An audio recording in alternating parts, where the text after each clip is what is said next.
The text came in on a Thursday morning. No greeting, no punctuation, just, "Family meeting, tomorrow at 3, be there." No name, no explanation, just a command. But I didn't need a signature to know who sent it. It was my mother. That tone, sharp, clipped, ice cold, was unmistakable. It had been exactly 1 week since I refused to sign over Grandpa Walter's estate, his business, his savings, everything he'd built over 5 decades. He'd left it all to me. And the moment I said no, the silence from my family turned into something sharper. Clarice stopped replying to my messages. Colby unfollowed me on every platform. Mom didn't call. But I knew it wasn't over. Ethan looked up from his coffee when he saw my face. "Another message?" he asked quietly. I handed him my phone. He read it, his jaw tightening. "You're not going alone." "I have to," I said. "You don't owe them this," he said. "No," I replied, "but I owe him." The next day, I pulled into the driveway of the house I grew up in. Everything looked normal. The lawn was trimmed, the porch swept, the hedges neat. But something felt wrong. Too quiet, too prepared. Mom opened the door before I even knocked, her lipstick too bright for the hour. "Malin," she said smoothly, stepping aside. "We've been waiting." Inside, everyone was already seated. Clarice gave me a look sharp enough to cut glass. Zane sat at the edge of the couch, stiff and silent. Colby hovered near the fireplace, arms crossed. But it was the 2 men in suits who made my stomach drop. "This is Mr. Lark and Mr. Devon," Mom said, gesturing toward them like she was introducing party guests. "They're here to help us clarify next steps." One of the men opened a leather folder and slid a document across the table. "We've prepared a simple agreement," he said. I didn't move. I didn't sit. I didn't reach for the pen. I just looked at my mother. "What kind of meeting is this exactly?" I asked. She smiled. That familiar, condescending smile she always used when she thought she had the upper hand. Before they wanted the money, they wanted the image. To them, Grandpa Walter was a symbol, a reward, a ticket to entitlement. To me, he was something else entirely. I was 8 when he first let me sit behind the counter at his flagship store. I watched him count change like it mattered, shake hands like each person meant something. At 10, I was labeling boxes. At 13, I was reviewing inventory sheets while other kids were at soccer practice. He never asked me to help, he just left the papers near me, knowing I'd be curious enough to care. At home, things were chaotic under crystal chandeliers. Patrice rotated credit cards the way most people change pillow covers. Colby didn't care, as long as there was steak in the fridge and liquor in the cabinet. Back then, Clarice, before she renamed herself Rachel, knew how to fake empathy if it got her what she wanted. I was the quiet one, the boring one, the one who didn't ask for much. Grandpa used to say, "Money doesn't change people, it shows you who they already were." I didn't understand that until the fight started, screaming behind closed doors about missing checks, overdue payments, ungrateful daughters. I never saw a bill paid on time, but I saw a new designer bag on Mom's arm every other week. The year we were supposedly behind on the mortgage, she threw herself a birthday party with a live quartet and catered sushi. Grandpa came late, sat in the back, left early, I noticed. So did she. When it came time for college, Grandpa offered to pay my tuition, but somehow the money vanished. Medical bills, she said. A renovation. Something urgent with Rachel. I ended up taking out loans. Grandpa started slipping me envelopes. Quiet, private, sealed. "Don't tell your mother. Use this for books." By the time he got sick, I had a job in finance and a growing understanding that no matter how loyal I was, they would never see me as one of them. Still, I stayed close. I listened when he needed to talk, helped him sort his paperwork, and 1 week before he passed, he looked me in the eye and said, "I've made my decision. Don't let them scare you out of it. It was only then I realized he hadn't just been, he had been preparing me for them. The air inside Mr. Holloway's office was thick with legal formality, and everything felt rehearsed. Until it wasn't. I sat across from him, the man who had handled Grandpa Walter's affairs for over a decade, flanked by family members who now looked like strangers wearing old grievances. Clarice dabbed at eyes that weren't crying. Patrice wore sunglasses like the truth was too bright. Zane sat quietly, folded into the corner of the couch like someone bracing for impact. Mr. Holloway went through the basics: small donations, a bequest to Grandpa's housekeeper, an old rifle for a childhood friend. Clarice was given a gold watch. Patrice got a few paintings. Then came the line that shattered the room. To my granddaughter, Mean Carter, I leave the remainder of my estate, including all business holdings, investment accounts, real property, and personal effects not otherwise designated. Clarice gasped. Patrice sat up straighter. "Excuse me?" she snapped, her tone dropping in temperature. Mr. Holloway didn't flinch. It's correct. Mr. Matthews made these changes 8 months before he passed. He was of sound mind." The documents were properly witnessed. Clarice spun toward me like I'd betrayed her personally. "You manipulated him. You spent time alone with him, and this is why." "I didn't ask for this," I said, but none of them heard me. Patrice stood, sunglasses now off, her face unreadable. "We'll challenge it." Zane didn't move or speak. He looked like he was trying to vanish. When I got to my car, Patrice followed me outside. Her tone changed, syrupy, soft, dangerous. "This doesn't have to be ugly," she said. "Transfer it to me and I'll make sure everyone gets what they deserve." I stared at her, amazed how quickly she switched from fury to sweet persuasion. "I need time," I said. Her smile didn't reach her eyes. "Just remember, he was my father, not yours to keep." That was when I knew. This wasn't grief, it was resentment masquerading as family. Then came the wave. Colby left a voicemail saying, "This isn't what Grandpa would," like he'd ever been around long enough to know. Clarice made a vague Facebook post, just cryptic enough to avoid a lawsuit but obvious enough that everyone in town knew it was about me. "Some people care more about power than family," she wrote. "Greed wears a nice blazer these days." I tried to ignore it. I deleted messages, turned off comments, told myself it would pass, but it didn't. Patrice's church friends began to call. One left a voicemail quoting scripture. Another sent a group email with passive-aggressive verses about honoring parents. Then a coworker pulled me aside and said, "Your mom called the office again." Eventually my boss told the receptionist to block all personal calls. I thanked him, but my hands were still shaking when I returned to my desk. At 2 a.m. Clarice texted, "Hope you're proud. Zane won't even look Mom in the eye." 2 minutes later, "You broke this family." I didn't reply. Then, unexpectedly, Zane showed up at my apartment. He looked older, but folded inward like he wanted to take up less space.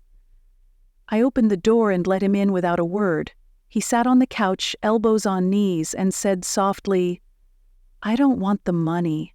I just wanted to say that." I nodded. "I know." He looked around like the silence made him nervous. "Mom's not okay. Clarice is stirring everything. Colby's drinking by 3 p.m. You should know. She's planning something, I don't know what, but she won't let this go." I swallowed hard. "Thanks for telling me." He stood to leave, then paused. "I didn't say anything to them about coming here." "Smart," I said. "Are you okay?" he asked. I didn't respond. Not because I didn't want to, but because I didn't know how to explain the kind of tired that seeps into your bones, the kind of exhaustion that lingers even in your sleep. After he left, I sat in the dark while my phone kept lighting up with unread messages I refused to look at. And for the first time, I seriously asked myself, is staying quiet costing me more than speaking ever could? Then came the call. Craig, just after midnight. I almost didn't answer. I should have followed that instinct. His voice was already slurred. "You think you're better than us," he muttered, a loud TV blaring behind him. "Little Miss MBA with her inheritance. Craig, it's late." "You think we didn't see this coming?" he snapped. "You think we didn't have plans?" My stomach turned. "What plans?" "The Naples house," he said with a mean laugh. "Deposit's been down since April. Colby's been dreaming about that beach view for years." I blinked. April? Grandpa didn't die until June. "Exactly," he hissed. "He was on borrowed time. We just got ahead of the curve." I couldn't breathe. "You're not family anymore," he said. "You're a barrier. And barriers get handled." Then he hung up. I didn't cry at first.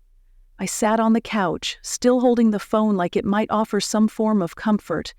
And then something inside me cracked open, and the sobs came. Deep, violent, unstoppable. That's how Ethan found me. He used his spare key when I didn't respond to any of his messages. No questions, no speeches. He just wrapped a blanket around me and sat down, steady and warm, while I broke down in pieces. "You can't keep absorbing this alone," he said when I finally quieted. "You need someone who knows what they're doing." The next morning, he introduced me to Samantha Reed, a quiet, focused attorney whose eyes missed nothing. I told her everything: the texts, the threats, Craig's call, the will. She listened carefully, then said, "If they're escalating, we have to assume legal action is coming. That means we need evidence. Proof that your grandfather's decisions were intentional, sound, and made with full clarity." I nodded, empty but determined. "All I have is the will." "Then we start there," she said. "But if there's even the slightest chance he left something else, notes, letters, anything, we need to find it. Because this isn't just about defending what he gave you, it's about honoring what he trusted you to protect." I met George Harmon at a quiet diner just off the interstate, one of those old places Grandpa used to love. Coffee always hot, booths always cold. George stood when I walked in, still strong despite his age, and gave me a hug that almost knocked the air out of my lungs. "You look like him," he said softly. "Around the eyes." We sat and talked over black coffee, and when I told him what had happened, he didn't look surprised. "Walter worried about this for years," he said. "He tried everything: loans, second chances, guilt, but they never changed. That's why he left it to you, not out of favoritism, out of clarity." Then he reached into his coat and handed me a sealed envelope with my name on it in Grandpa's careful handwriting. "He gave this to me months before he passed. Told me to give it to you if things got ugly." Back at my apartment, my hands were shaking when I opened it. Inside was a letter. 3 pages, written in blue ink. Grandpa wrote about watching the family fall apart, about excuses and broken promises. He wrote about me, how I showed discipline, work ethic, loyalty, and never asked for anything in return. The last line hit me the hardest. "You are the only one I trust, not to spend what I built, but to protect it." I cried reading it. Then I remembered the metal lockbox he gave me when I was 19. I had barely looked inside since. I pulled it down from my closet and opened it. Tucked between old deeds and insurance forms was a leather-bound journal. Every loan, every lie, every IOU, in Grandpa's handwriting. It was for Clarice's surgery. Spotted her at the casino 2 days later. I scanned every page, then I called Samantha. The next day I walked into the living room where they were already waiting, Clarice stiff on the couch, Colby pacing near the fireplace, Zane silent in the corner, and 2 strangers in suits holding folders. My mother greeted me with a sugary smile that always meant danger. "These gentlemen are here to help formalize a redistribution of the estate," she said sweetly, "to keep things civil." They slid over a new contract, 20% for me, the rest divided between them. I didn't touch the pen. Instead, I pulled out a folder from my bag. I laid it all on the table: receipts, the letter from Grandpa, a digital copy of the will, and a USB containing Craig's drunken voicemail. Then I opened the journal. I read aloud, slowly, quoting Grandpa's own words line by line. What he gave, what they did, and how often he was ignored. Patrice shifted. Clarice looked away. Then I hit them with Craig's recording, his brag about putting a deposit on a house before Grandpa had even died. The room went still. Then Zane stood up. "She's telling the truth," he said. "I've seen Mom spiral. I've heard her. I'm done pretending this is about fairness." Clarice tried to cut him off, but he shook his head. "You've all taken and lied for years. She's the only one who never took anything." I was stunned. He looked at me and nodded like he meant it. Just as my mother opened her mouth, Samantha entered through the hall. "I'm Miss Carter's legal counsel," she announced clearly, "and I strongly advise everyone here to choose their next words carefully." I turned, slid their unsigned agreement back across the table, and walked out. Zane moved in the next week. He didn't say much at first, but he showed up at the shop, helped at the hardware office, asked smart questions, and listened to Grandpa's old managers like their words were gold. I handed him a set of keys. He didn't thank me, he just nodded like it was always meant to happen. We started modernizing the business, new systems, better books, fewer blind spots. And slowly, the weight of the inheritance began to shift. Zane enrolled in business classes. Clarice stopped calling. Rachel reached out for coffee, not money. She apologized for believing Mom so easily. I didn't forgive her instantly, but I didn't shut her out either. Some bridges are worth crossing, even slowly. Samantha helped me create a foundation in Grandpa's name, grants for young tradespeople with no safety net, the kind of people Grandpa would have rooted for. For the first time, it felt less like a burden and more like a blueprint. One night, I got a message, just one word: truce. We met at a cafe near the edge of town. Mom looked thinner, older, like the storm had worn her down. "Craig's gone," she said quietly. "I'm in therapy." There was no big apology, just quiet honesty dropped like stones between coffee cups. "I didn't know how to stop," she admitted. "I thought if I lost control, I'd disappear." I didn't argue. I didn't feel like giving in to her story. It felt like claiming my own. When we stood to leave, she reached for my hand. Not for reconciliation, just acknowledgement. And I let her. The last page of Grandpa's journal had only one line: "The true measure of wealth isn't what you have, but what you do with it." I read it twice, then closed the cover. Zane just finished his first year of business school. He's already talking about opening a second store.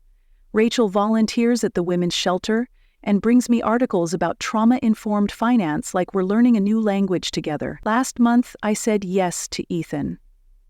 The ring is simple, quiet, just like the kind of life we're building. Sometimes I still feel the echo of what we lost, but I don't carry Grandpa's will like a shield anymore. I carry it like a map. Because he didn't just leave me a legacy, he trusted me to grow it.